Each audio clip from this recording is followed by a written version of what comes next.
Monggo Cak Yuda, nek pancen ana sing kurang pas, ana sing kurang bener supaya luwih becik, luwih apik garapane kanca-kanca, monggo dipun saruwe Cak Yuda. Wah, sasat ngantos kula menika badhe ngomong menika namung kandhek wontening sak mandhapipun jangga. Mboten saged muni menapa-menapa namung gumun setahun jembleng serendeng awit mirsani kridane para kanca Dwija Laras ingkang luar biasa saestu. Hebat, Pak, hebat. Kula niki sempat minder ing atase mung kula kalih Mas Kumet menika ibarat seniman tradisi ateges mboten pernah wonten ing bangku pamulangan, tidak pernah belajar dunia seni, tapi kumpul dengan para sarjana-sarjana seni yang hebat luar biasa. Kaya dene kejugrukan Gunung Sari, keloberan Segara Madu, saking hebatipun para kanca punika. Mung aku karo kowe iki kan seniman otodidak to Mas, ya to? Iya, awake dhewe gur nunut. Oke, lah nek Mas Anom Dwija Kangko paling tidak beliau studi belajarnya tentang dunia seni diisi Surakarta sampai S2. Nah. Konco-konco kabeh iki S2, waranggono iki S2.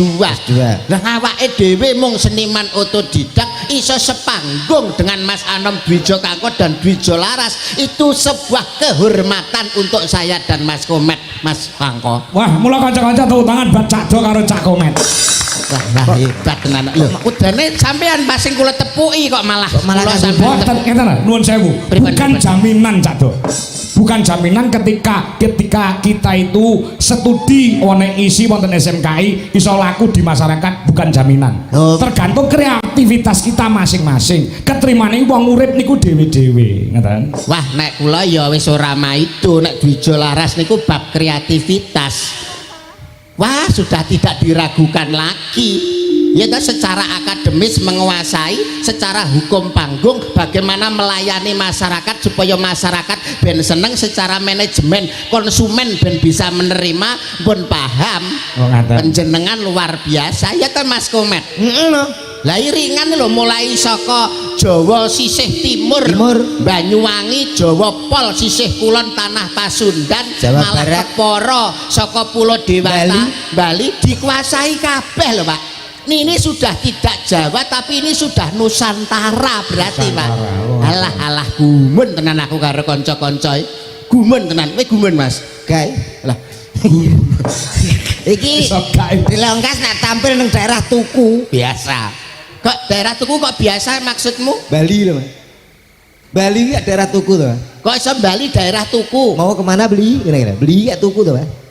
Beli. Loh, maksudnya beli ki emas. Beli ki emas. Ya ora nerno ya iso tuku emas, ya iso tuku teh, tuku apa ya karek sing tuku lah. Beli enggak karepku sebutan beli. Di Bali itu kalau di Jawa emas, kalau di Bali itu beli. Ngono, beli komet. Ora beli ngono. Ora, beli. Oh. BRI. Beli. Hebat kanca-kanca iki ya to Mas. Terus semangate warga masyarakat tasih wungon kados ngaten Cak. Mungkin iki gara-gara mawon tasik semangat tasik kata sinenggani. Kala wau kula wonten wingking niku pun wawan pangandikan catur netra kalian panjenengane Pak Joko Marsila, malah pun keperanan penggalihe rencana tahun ngajeng badhe nanggap reok niku. Wae dhewe to. Awan bengi legi panjenengan. Wah. Kula didongakne masyarakat mriki sugih kabeh. Amin. Domene penting sugih timbang pinter sugih ya men. Sugih sing penting niku sugih. Mila niki wau Pak Joko ngersake lelagon malih. Apa Cak Men? Anu bokong semok apa ta Mas? Ora. Panjenengane menika salah satunggaling budayawan, tokoh seniman, malah kepara wonten ing Kabupaten Boyolali, wakil ketua Dewan Kesenian menika panjenengane Pak Joko Marsila. Pas. Milalikun piyayine budaya ajur ajar, ibarate nek kaku iso dadi pikulan, nek lemes iso dadi tali. Sing adoh padha mangklung, sing cedak padha mentiyung. Hormat kabeh kalih panjenengane. Nah, dados ngoten Pak. Dadi nek kaku saged dadi pikulan, nek lemes jamoni. Niku kok lemes jambone. Lemes iso dadi tali iki ateges murakapi kagem sesama. Ngono lho. Gubet ya. Bisa jadi pengayomane Leres. para kanca-kanca seniman seniwati yang ada di Boyolali. Boyolali. Talentane seniman-seniman Boyolali, seniwati Boyolali iki juga luar biasa tak do. Nggih. Dalange yo apik-apik becik-becik. Nggih. Penyanyine yo hebat-hebat. Nggih. Mula penjane Pak Joko Marsilo siap untuk sebagai bapaknya para seniman seniwati yang ada di Boyolali. Klebu Mas, sapa jenenge? Agus Plompong, Mas Plompong, Anto. Agus Plompong, seniman Terima kasih. ketoprak. Nggih. Niku Mas Pintor. Mas Pintor ya? Nggih, wonten. Wonten. Nggih, kathah mriki, wonten. Lah menika, mbuh nanti malu nggih. Pokoke enten lah pokoke nggih. Ah, nggih, nggih, nggih. Kalau wau Pak Joko Marsilo ngersakaken tayub Oh, tayo. ingkang dipun kersakaken Mbak Mbak Eni Eni. kalian Lho. Sapa? anu keng Anake. ibu. Oh, anak karo mbok. Nggih, Mbak Eni kalih ibunipun. Iya, iya. Lho, piye to, Mas? Mbak ini kalih putranipun. Niki putrane. Tuwek endi to? Tuwek endi? Tuwek iki. Diaturi jumeneng nggih Mas Nggih, Kakak nggih, nggih monggo, kersane monggo, ngaturaken monggo. lelagon mangke. Sik gadis lho iki. Ya, ayo Mbak Eni karo Mbak Mayang. Brebet kok rupane padha Nggih, sebenarnya nggih, nggih. Anak kandung ya ku ya? Senes. Senes Di luar anak kandung. Nggih kandung lah Kandung ya. nggih. Nggih. Iki karo bapak sing ndi to? Karo bapak sing. Karo mondol. Bahaya kok mirip. Lho. Mangga. Kok dek iki jare mondol, jare Om Jolang ki pakku sing ndi leh yo ya. Ya perpaduan. Perpaduan. Lah ki anu sing mbok senengi sing ndi? Ibu Wis karek. seneng karo sapa? Kowe iki lho karo Elek kabeh lho kuwi sing digaduhi. kon milih Pak kok ya angel. Nggih, niki wau anu Mbak Eni, Pak Joko Nggih. Marsilo ngersakaken panjenengan kalian genduk mayang Genduk menika mayang. katuran tetembangan. Sih. Menapa mangko derek? Asmara. Oh, gubuk asmara. Nggih. Wah, tak kok. Nggih. Dalam Wis 10-8. request to Bang Ipuli to. Lagi putus suarane. 10-8 metake ning Gubuk Asmara ngono karepe iki. 10-8 ya ra apa-apa. Ngono ya ra apa-apa. Nggih manut kok kula. 10-8 ra apa-apa karo kanca dhewe. Apa kowe kaya paham, Mas. Lah Kok ya malah nyang-nyangan 10-8 piye to? 10. 10-8 iki tembang. oh tembang tak kira tuku 10 lah 8. Mbahmu. Oh Nah, bareng 10. iki kejadian langka lho Cak Do. Nggih, nggih. Yang ngatasi anak karo mboke iso sepanggung mongko nek Mbak Eni lak sabukawate cakrane ngrat tembang. Nggih. Walah ya. Nek Mayang kuwi sabukawate duwe Jolaras Indonesia. Nggih. Iki kan mujudake perpaduan sing nyatune Perpaduan. sapa? Sing menyatukan sapa? Ya Pak Joko. Joko Joko. Marsilo. Pancen Pak Komet duwe rombongan dhewe, Yudon Nggih. duwe rombongan dhewe. Nggih. Sing menyatukan sapa? Pak Joko. Joko Marsilo. Kan nggih. Mas Kangko duwe rombongan dhewe, Mbak Dwi Kurniawati duwe rombongan dhewe. Sing menyatukan sapa? Gusti Allah. Ya naib. Nggih. Ayo Mbak Mayang dibawani apa ora? Dibawani sikik. Sikik no. Ing antarane anake karo mboke iki suarane banter endi? Lah Apik iki ngono. Dites iki. Dites. Aja nganti kalah kowe karo mbokmu.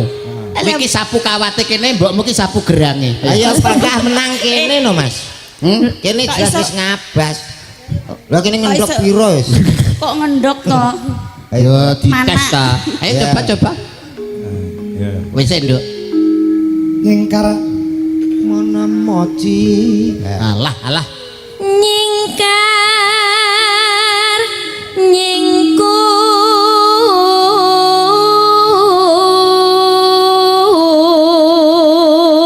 nyingkur.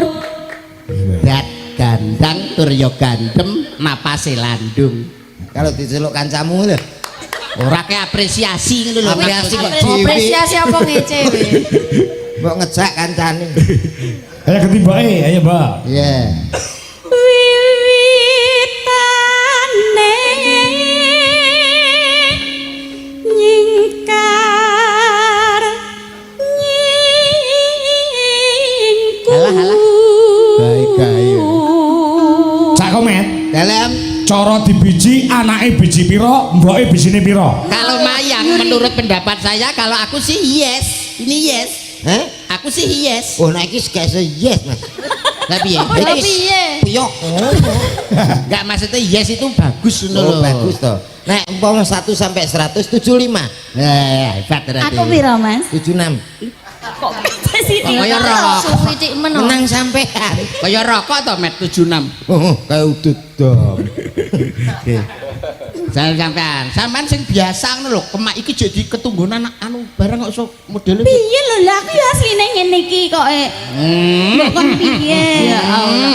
Aku ya lah. Ya Allah. Apa meneh aku bengi iki ketemu mantanku? Sapa? Iki Enek-enek kok tibake. Ya Allah.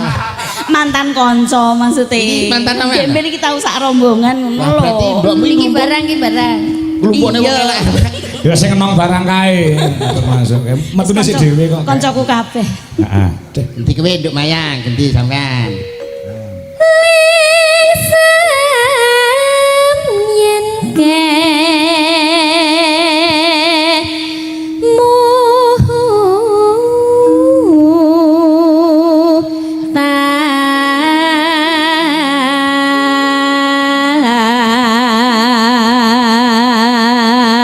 Wah, hebat suarane. Nek kula nuwun sewu Mas Kangko. Piye tak, Nek Dok? kula nyawang Mas Kumet niki lho nuwun sewu. Walaupun Mas Kumet ngados ngeten nggih. Kula niku ngarani kok awet enom ngono lho iki Mat iki. Modelmu awet enom lho. awet nom Mas Awet aku nom. iki usia wis 40 ke atas iki Iya. mulai dirawat awake dhewe. Mangan apa-apa dipilih, dirawat diopeni sapa meneh sing ngopeni awake dhewe ya to. Mulane kita awet. Awet jaga kesehatan ngoten lho Pak Kakak. Mobilmu barang ke yo saiki aja awet ngono lho, kita awet lho. Padahal kan mobil kawak lho kae. Kayak dirawat Mas.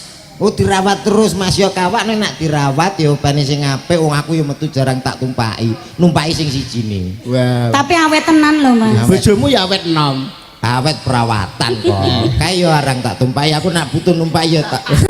Piye piye piye. Tapi awet Konangan tenan. saiki konangan. Awet tenan lho. Iki wajahe koyo wajah 20 tahun. Sawit tahun. Awake 35 tahun awake. tenan. Sikile lho sawangan. Napa? pira-pira kuwi? Pokoknya 95 lah kan. Ngarep ngomong tuwek. Kali-kali bintang tamu seragamnya SMP no apik banget. Bani sampean. Mbak, luru. Lelampahan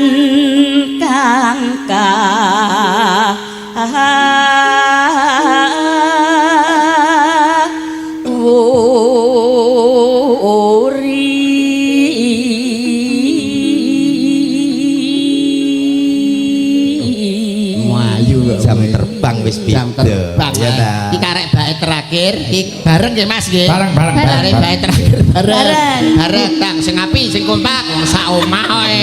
Bae terakhir iku bareng. Bareng. Aja nek sing celiring lho. Ora. Kudu bareng. Suara satu suara dua. Iya, lah kowe. Aku suara kirek. kok mesti lho kok. Ya. Ya diitungi no ben bareng. Ya hitungan Mat. Sak sepiro nadane. Terus Terus. Sik dihitungi dulu. Saya alon-alon to. Ambil suara sik. Terus. piye kok gak laras? Iki lho. Terus. Lho, Iya ya, terus. Kowe ra sampe kok. Terus. Terus. 1 2 3. Ayo, Ayo. siji loro telu. Tresno tulus nadyaningku bekas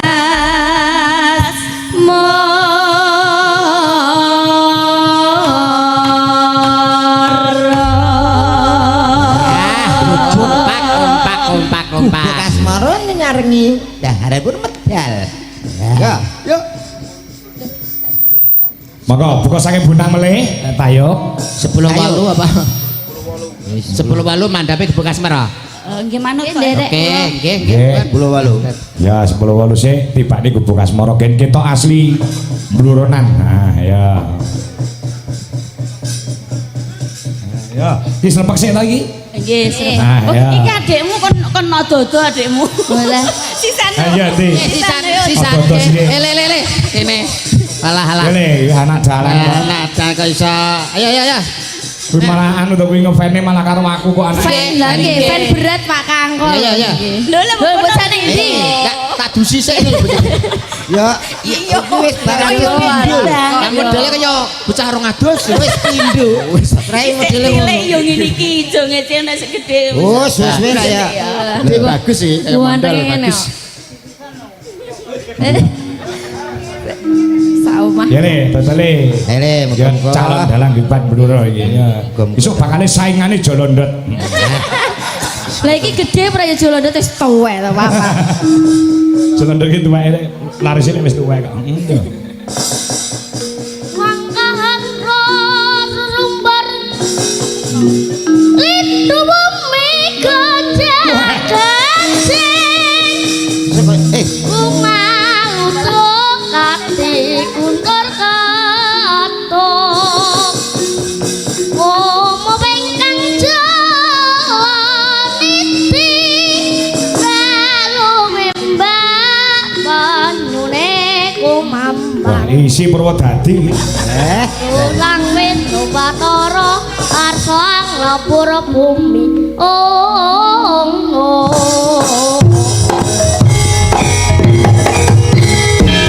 Umbangi le. Kan sawarwa muring sukma. Ilmu yang ayo ing asukmi.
wong ora krasa. Nggih. Cak Yuda. Nggih, Mas. Iki mau lek 10-8 kuwi nek larase slendro 6. Nggih. Mongko gubuk asmara kuwi lek slendro 9. Songo.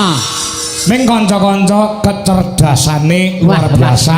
Kuwi mau ora nganggo slendro 9, ning yo tetep nganggo slendro 6. Hebat, hebat, hebat. Kreativitasnya kanca-kanca niku memang tanpa batas. Nggih, mongko lek dilebone ning nyongo mesti rasane ra penak. Rasane kirang, Pak. Nggih. Jadi wong niku kan nggih perlu nges, perlu semu to, Pak. Nggih, nggih. Wah, kanca-kanca hebat tenan kok. Niki lho sing angel digoleki grup-grup liyane niku nggih ngaten niki. Pancen nggih tolok ukur kok kanca-kanca niki. Tolok ukur wis pokoke ya Mas Kumet ya. Nggih. Apa aku ngocak Indra? Tolok ukur Tolok kanca-kanca. ukur, betul. Wah, mulane ya ora mokal. Nggih. Sekali garapan Bijo Laras ki metu ana ing YouTube. Grup-grup liya mengikuti. Mengekor. Nggih to, Mas? Nggih. Sekali garapan metu, segone yo melu metu. Dadi panitia ki pancen tanggung jawab temenan. Tanggung jawab. Wah, wah. Aja nganti awake dhewe sak kanca kuwi adoh sampean saka Ngawi, saka Bojonegoro. Ki ning kene nganti keluwen, jangan sampai. Lah, Jangan sampai sepisan malih matur nuwun Pak Joko Marsilo, kanca-kanca panitia. Wah, jan kaya diuja Mas modele no. Lah daharan niki dereng telas medal niki. Niki dereng telas medal niki. Lah kaya diuja ya Mas Kumet ya. Lah ngomong to sing rada akeh ngono lho. Gak. Piye ngono. Aku- Pancen Pak Jokowi piye ngono lho. ora aku nyayane iki ngene iki. Malai anu BSKP kecilian udah mondol sih. Mboten nggih, padahal pasti mengko kono. Untunge iki Kok langkone kok pas to biasane kelode lho. biasanya gurune ngene ya. Iki ora kok. Neng penjelasan sekalian ki nuwun sewu dagelan yang profesional. Alah. Ora kok ngelem aku Cak Do. Ketika dagelan kuwi ora tau gathuk, digathukne iso dadi kuwi ora profesional ora iso. Wong nggih. Nggih ta? Nggih no. Tur gandeng nggih pancen durung enek pasangan tadi. Wah, Pak. Ning profesional tetep ngono. Ayo garap campur sari ini ya. Presiden kan wis si awakmu to nembang. Ah. Ya, lho. Karo sapa Milio? Wis Milio. pilih Mas aku. Ana sing durung ki ana. Wanda derek. Ova, Wanda. Ova yo urung. Wanda kan Wanda sik ya. Wanda Monggo. nggih. Nah, ki sing jek gadis mung karek loro. Sinten, Siji sinten? Ova, loro Wanda. Wah, anak kula sing dene jenengan kale merem ngono. Los kula. Wis jelas ora kliru. Mesti apike. Ya mbuh. Lho, ya wis mesti apik saking ayu-ayune ngono. Ayo Wan, ayo Wan. Wan, Wanda sik, Wanda. Ayo disupati musik Mas. Ayo Ini Mas. sepati monggo. Alah keri-keri.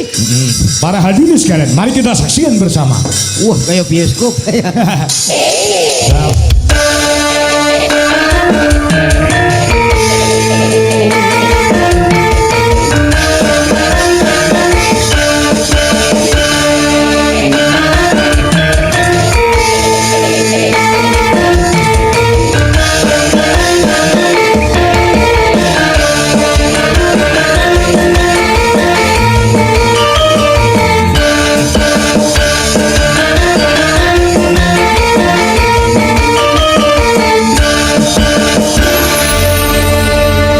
Sing profesional ora mung lawake tok. Nggih. Nek musik karo pengrawit kok rumah saku iso profesional. Nggih. Monggo ketemu lagi bengi iki. Hebat, Ing atase hebat, kene hebat. buka spot kok sing balung do bingung. Dadi Mas, sampean ki kok iso Loh, kuwi to anu bener kuwi. Dadi melu suguh gupuh. ora kok iso Mbak Wanda. Nggih, Pak Dereng Yudo. ngantuk, nggih? Alhamdulillah dereng. Aja mau jodone lho, Mas. GR masih karo jodone trowelu. Ah, angen-angenmu ngerti aku. Ora kok iso. Iki kok pacone aku ngono. Lah, Mbak Wanda ki presiden saka Ngawi. Ngawi to? Iya. Nggih. Ngawine pundi? Sami ngawine lho. Padha ngawine lho, Mas. Padha ngawine. Sampeyan ndi, Mas? Rasa teko, rasa teko. Sampean badhe nembang menapa? Duet Duet napa nih? Katresnan Sejati. Cocok. Kale Kowe iki lho sing duet karo kowe kok. Iki lho, kowe padha krungu? Cocok. Ah isomu kuwi aja. Saking tresnane kanca-kanca Dwija Laras kalian warga masyarakat butuh utamane para kadang-kadang panitia Nggih. di bawah kepemimpinan beliau Pak Joko Marsilo saking tresnane diaturi tembang katresnan sejati. Cocok iki. Iso ya, Pak. Iki uga dipantau karo penggemar berat. Cado. Nggih.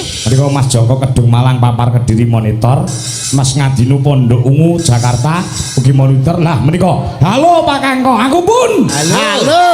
Kula penggemar saking Medion Pak, nyuwunaken Jula Juli, Cak Yudo ingkang ngaturaken saking Mas Yogi Bagong. Alah. Melu-melu Mas. Melu-melu. Nek kancane golek duit kok melu-melu. Uga menika ugi tasih kathah ingkang monitor. Nggih. Nggih, nah Mas Ngadinu Jakarta, Mbah Nuwun. Kanca-kanca BMC, terima kasih. Kanca-kanca Semar masih Semar. menunggu. Nggih. Nggih, Peda. Pecinta seni Boyolali. Nah, ayo coba katresnan sejati coba. Oke. Gamelan plus musik, yo musiknya Siap. Indonesia. Para hadirin sekalian.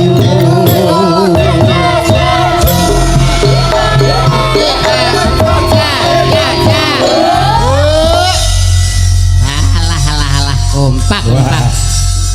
Mas Budi, ketua panitia. Nggih. Nggih, sane nderek Apa? atur Panglipur. lelagon nggih. Oh, ngono badhe nyumbang lelagon, Cak. Nggih, Mas Budi niki. Nggih. Nggih, leres Pak nggih, Mas Budi nggih. Nggih, Pak. Minggah wonten panggung, monggo Nggih, aturaken monggo. tembang. Montase wonten wekdal dasare nggih intermezzo. Mboten Mas. Mriki mawon.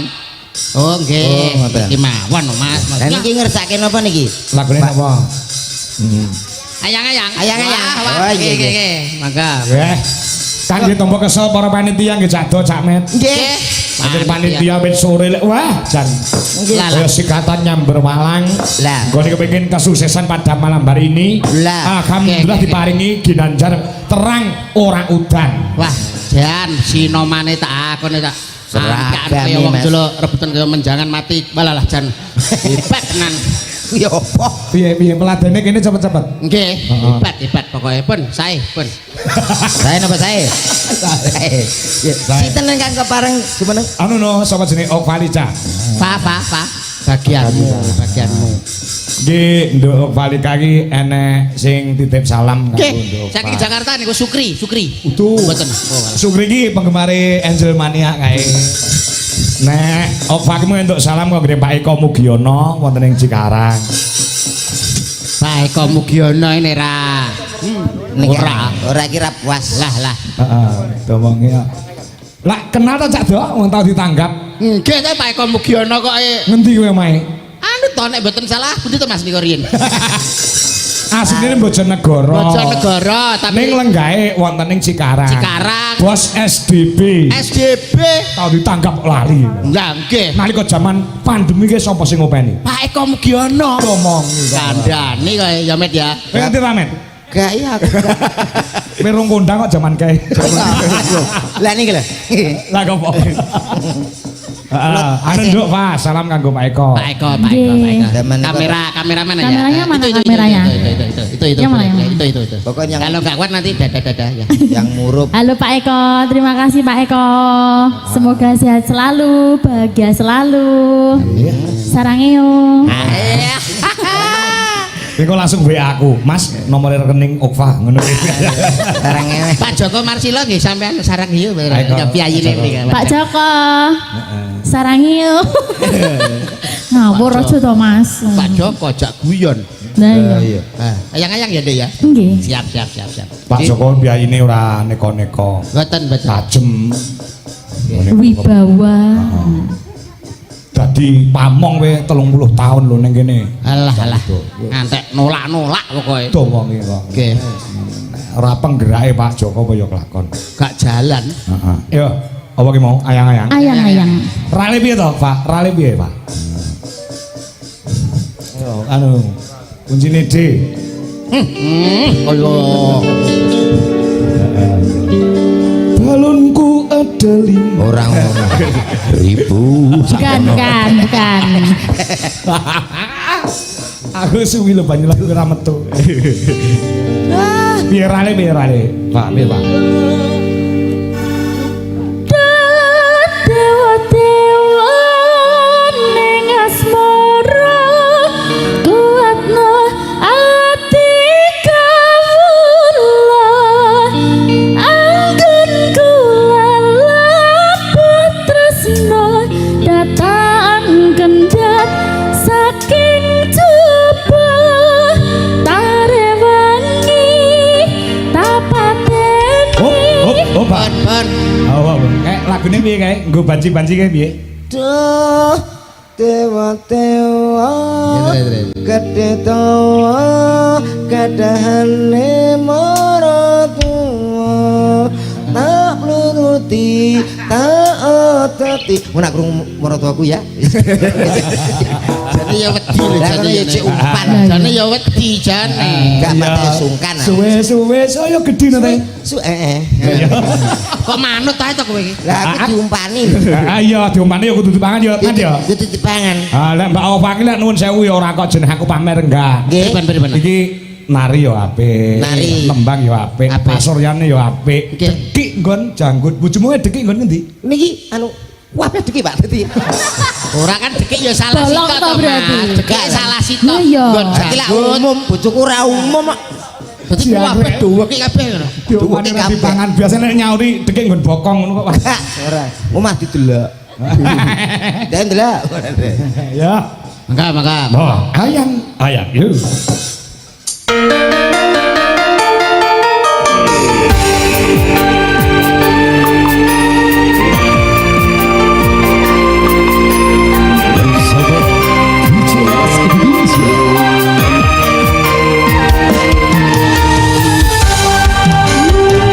Wijalaras Indonesia. Wijalaras Indonesia.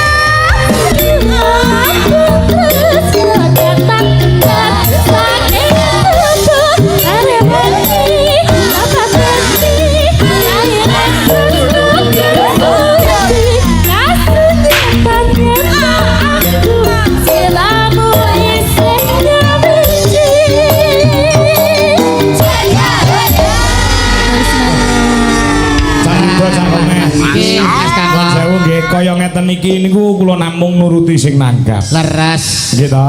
Ngangge musik pancen permintaan dari panitia. Nggih. Ning Cokolo Mongso nek geseh ing antarane para penonton satu, penikmat satu dan lainnya.